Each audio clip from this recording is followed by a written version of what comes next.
Rekan-rekan yang saya hormati, kita kembali ke Geospatial Brief. Kali ini yang keempat, saya akan mendiskusikan tentang satu data Indonesia.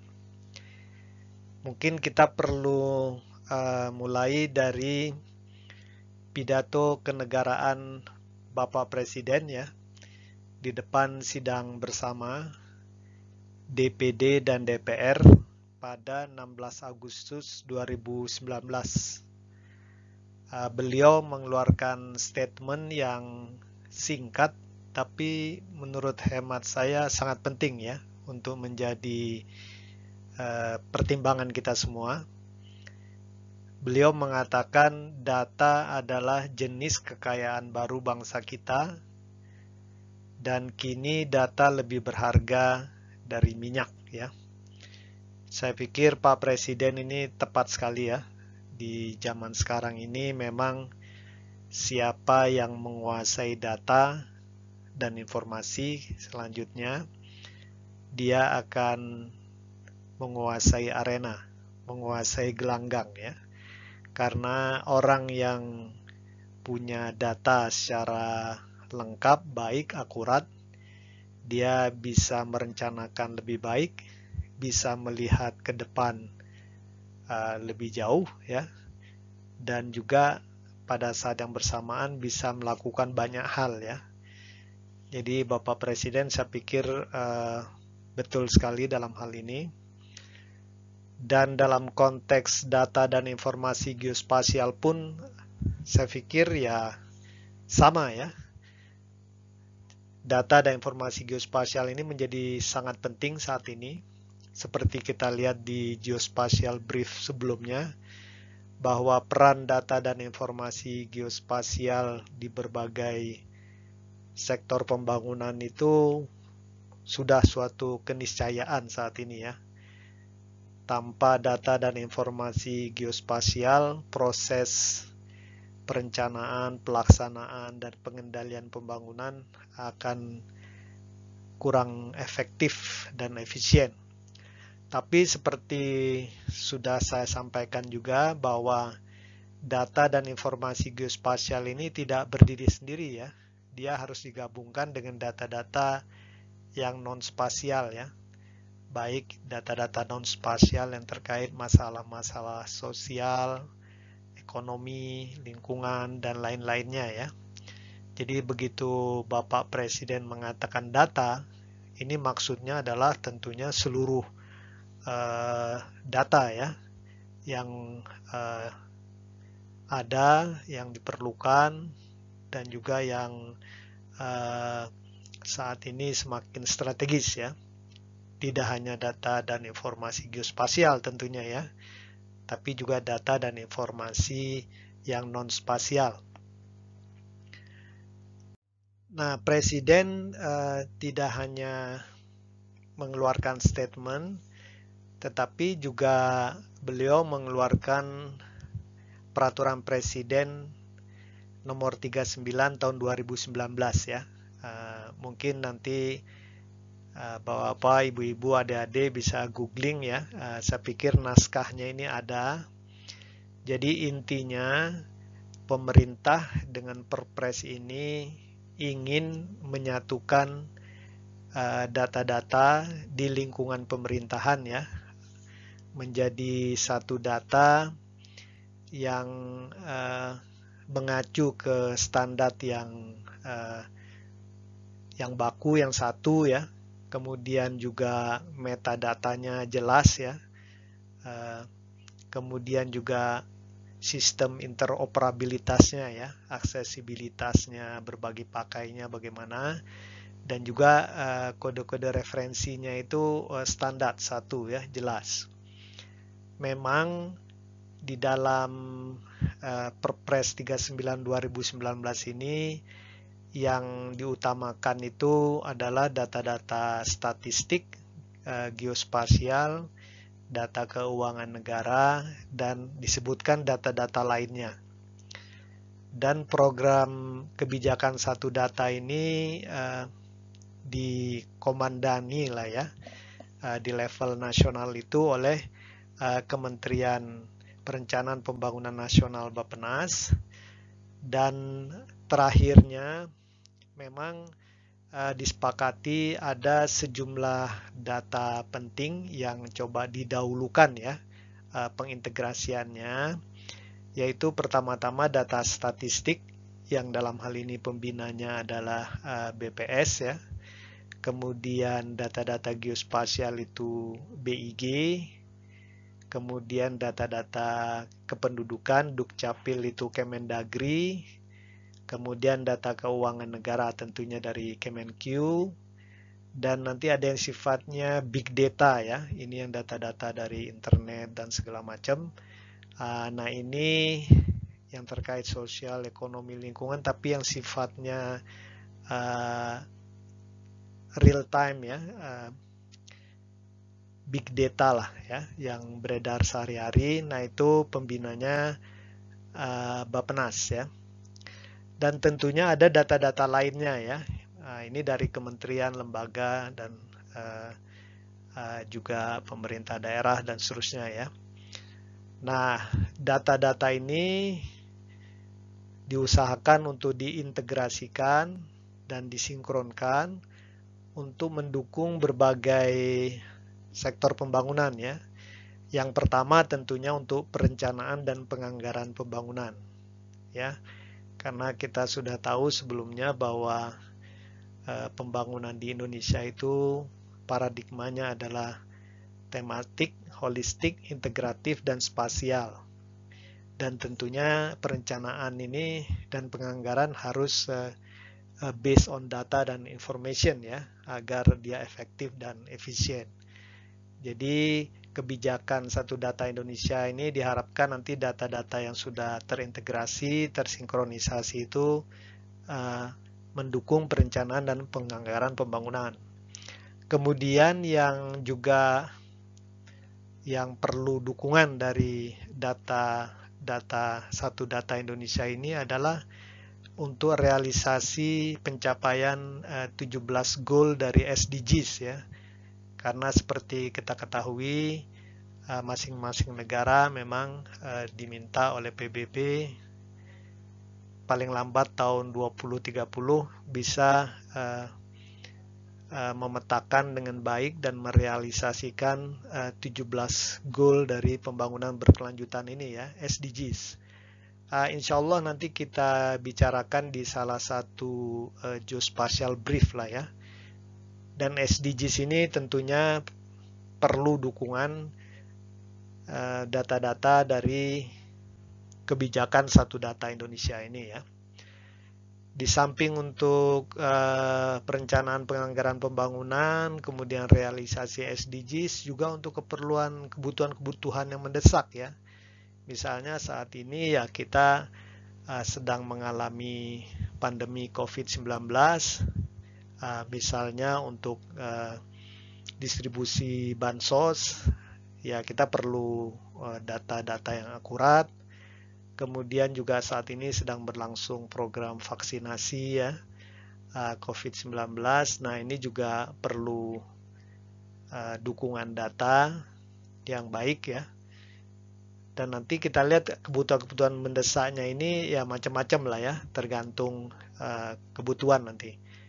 Bisa juga misalnya dalam kondisi darurat bencana alam, perlu data-data cepat gitu ya, data-data yang akurat. Nah ini perlu dukungan satu data Indonesia.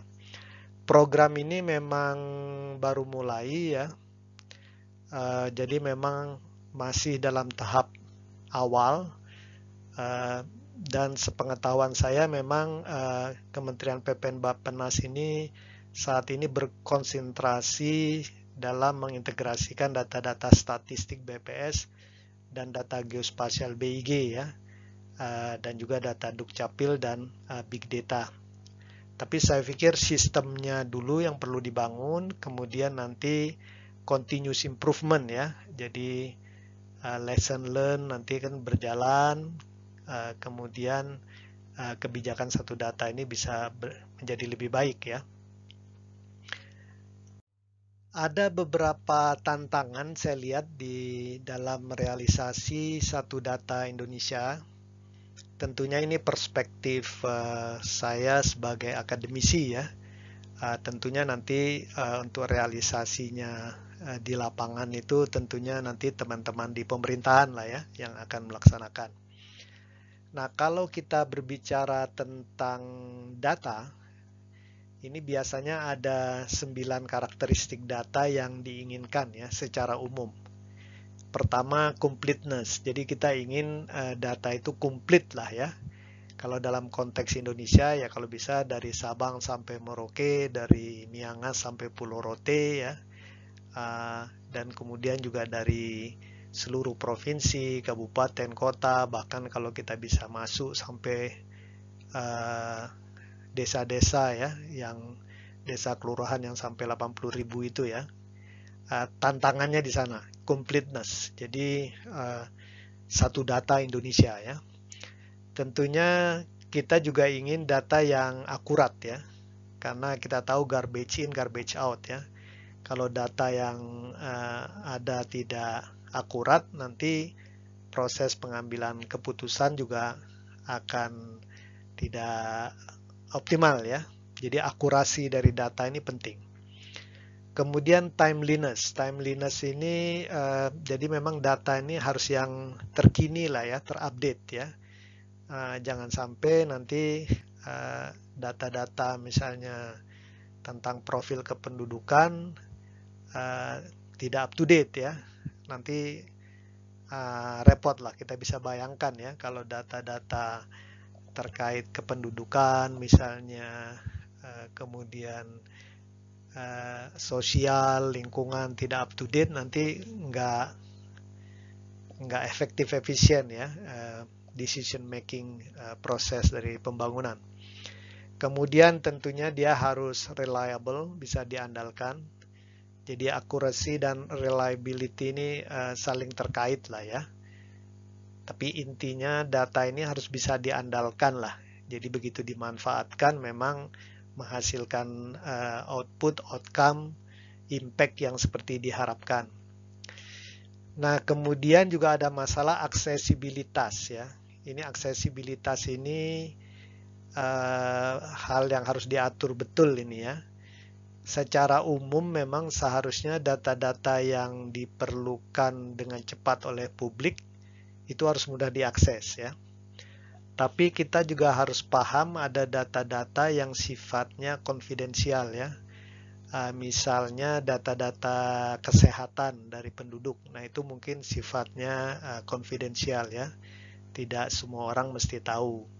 Kemudian ada data-data sensitif tentang keuangan negara atau sumber daya alam mungkin ya, yang juga tidak mesti semua orang tahu atau terbuka ke publik ya.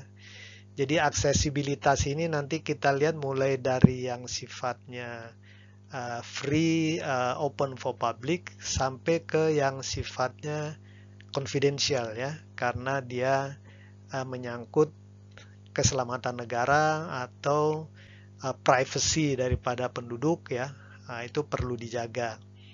Tapi ini harus diatur nantinya ya. Ini tantangan juga dalam pengelolaan satu data Indonesia. Kemudian karena Indonesia ini negara besar ya, kita sudah bicarakan di geospatial brief sebelumnya, benua maritim ya, 5.000-an kilo kali 2.000 kilo. Jadi nanti data itu besar sekali. Jadi kalau pendapat saya kita mulai dengan yang first thing first ya. Jadi data-data yang relevan dulu kita koleksi ya, kita integrasi, kita sinkronkan.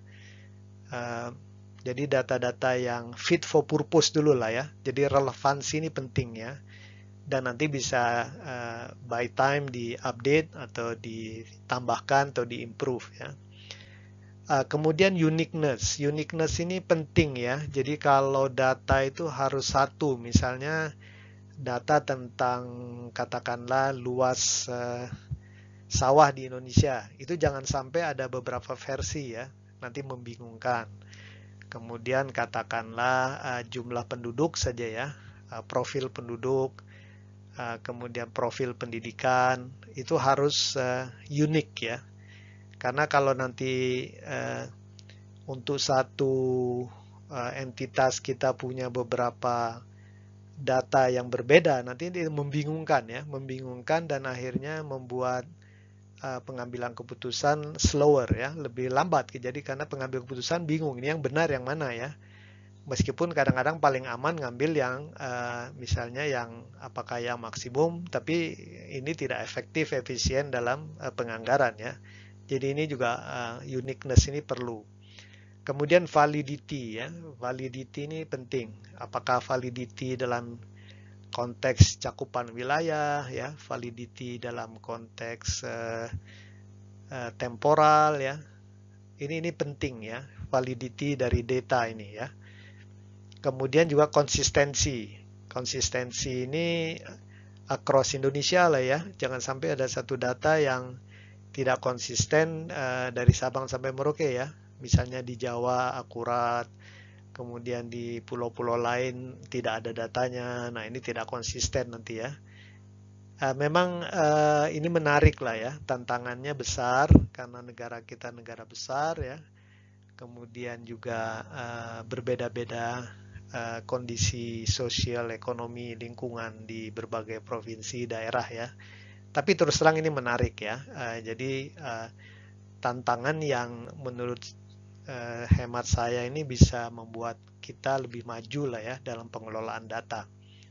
Karena tantangannya besar, insya Allah gain-nya juga besar ya. Nah ini saya meminjam semacam value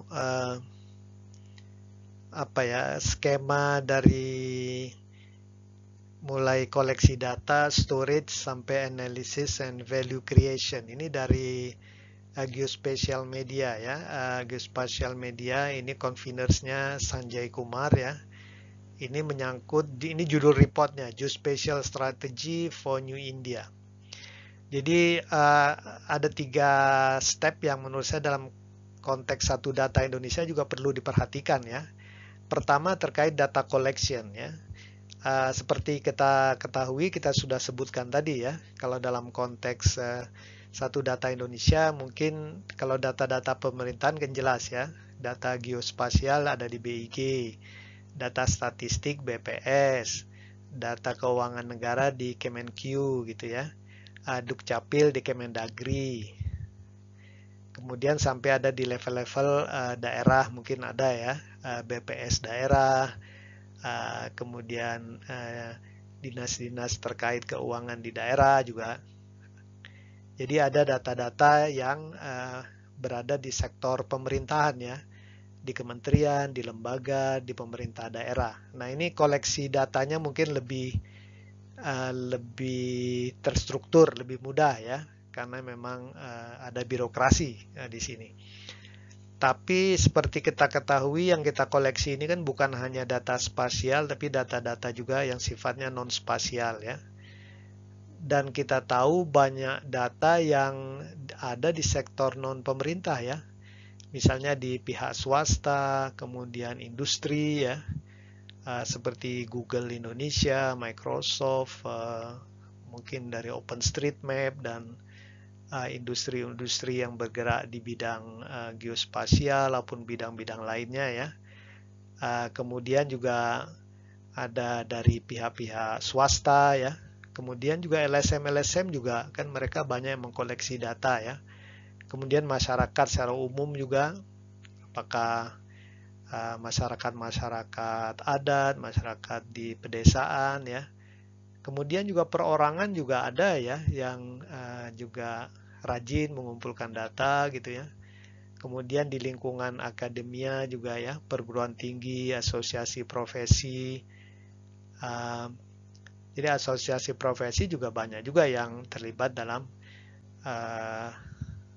data collection ya. Dan kita lihat di sini memang ini sifatnya sudah big data ya. Jadi dari variety-nya, keanekaragaman datanya bisa kita lihat di sini ya. Ada spasial, ada non-spasial, ada pemerintah, ada non-pemerintah, ada industri, ada non-industri, ada masyarakat, ada perorangan ya, ada akademia, ada LSM. Jadi memang variety-nya ini akan banyak ya. Tentunya nanti volume ya, volumenya itu juga akan besar sekali ya.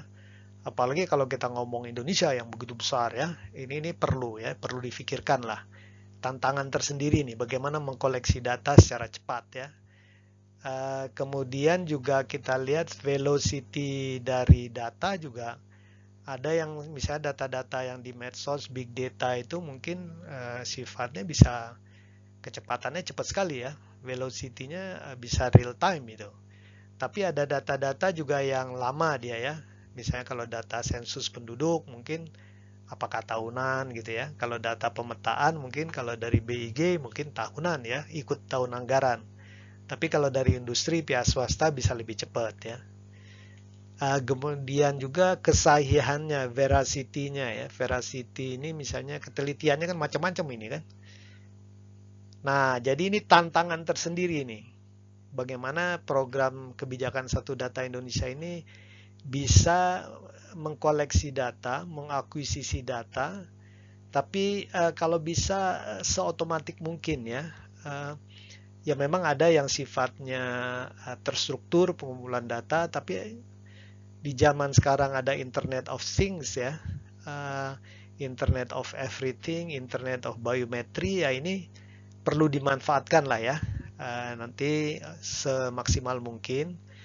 Jadi Internet of Everything W dan non-Internet of Everything ini bisa bergabung ya. Bagaimana caranya sistem data koleksi ini perlu difikirkan ini oleh pengelola satu data Indonesia nanti ya. Nah, karena ini datanya big data, karena ini problem berikutnya atau tantangan berikutnya lah, saya nggak suka menggunakan kata problem ya. Tantangan berikutnya ini storage. Ini kita data ini besar sekali. Kita mau gunakan data center di mana ya? Memang Kemeninfo kan ingin membuat data center Indonesia lah ya, milik pemerintah yang semuanya di sana. Tapi kita tahu juga Google dan Microsoft sudah masuk Indonesia, mereka data centernya. Nah ini bagaimana ya? Kalau dari segi kecepatan mungkin ya, kemudian masalah technicality, security dan segala macam, mungkin Microsoft dan Google data center di Indonesia mungkin mereka punya kelebihan leading ya. Tapi kita tahu kalau untuk masalah security data dan segala macam, apalagi data-data konfidensial, mungkin storage di data center milik pemerintah lebih baik. Tetapi memang pemerintah harus menjamin bahwa data center pemerintah ini juga kualitasnya, kecepatannya segala macam bisa nggak sama dengan yang punya Microsoft dan Google ya. Mudah-mudahan bisa harusnya ya. Nah ini masalah storage ini penting ya, karena di situ ada cloud database, tools, processing support dan segala macam, belum SDM dan seterusnya ya. Nah, kemudian ya data ini tentunya tidak hanya di storage ya. Jadi tantangan terbesar saat ini nih bagaimana menganalisis ya, analisis, modeling ya, planning, design, value creation ya. Memang mau nggak mau sekarang ini memang artificial intelligence di sini ya. Nah, sehingga nanti informasi yang keluar dari level ini bisa bermanfaat banyak untuk yaitu tadi ya, perencanaan penganggaran pembangunan, realisasi SDGs, kemudian juga untuk mendukung program-program yang mendesak ya. Nah ini tantangan tersendiri ya. Jadi di sini memang kita lihat ini menarik lah ya. Jadi apa yang dikatakan Pak Presiden di awal tadi bahwa data itu sangat penting, memang harus di follow up, ditindaklanjuti dengan membangun suatu sistem, ekosistem ya, yang mendukung itu ya, dari mulai data collection yang berbasiskan Internet of Everything, kemudian storage ya, yang secure, tapi juga mudah diakses, cepat dan seterusnya ya. Dan juga analysis and value creation system ya, yang bisa membuat data-data satu data Indonesia ini bermanfaat maksimal untuk pembangunan bangsa dan negara ya. Jadi itu rekan-rekan sekalian sedikit perbincangan kita tentang kebijakan satu data. Tentunya banyak aspek lagi dari kebijakan satu data Indonesia ini. Nanti mungkin ada bagian-bagian tertentu lah ya yang kita akan bicarakan di seri-seri Geospatial Brief selanjutnya. Terima kasih, semoga bermanfaat. Salam sehat selalu.